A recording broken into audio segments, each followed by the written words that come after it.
ధర వాళ్ళమ్మ ఇద్దరూ కలిసి జ్యూస్‌లో విషం కలిపారన్న విషయం వరలక్ష్మికి తెలిసిపోవటంతో అక్కడ ఉన్న ధర వాళ్ళమ్మ అయితే నేనే అందులో కలిపాను. ధరకి ఇందులో ఎలాంటి సంబంధం లేదు అని చెప్పేసైతే అంటూ ఉంటుంది.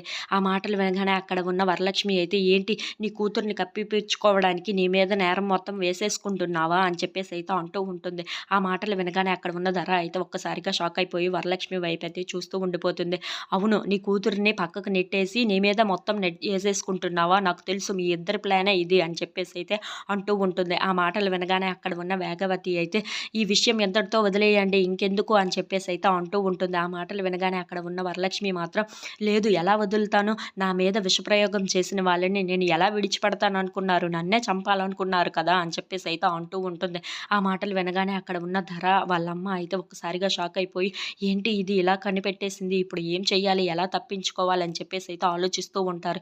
ఇంతలో అక్కడ ఉన్న వరలక్ష్మి మాత్రం నన్ను, నా పిల్లల్ని వేరు చేయాలనుకున్నారు. అలాగే నా భర్తను కూడా వేరు చేయాలనుకున్నారు. ఇలాంటి వాళ్ళని నేను ఎలా విడిచిపెడతాను?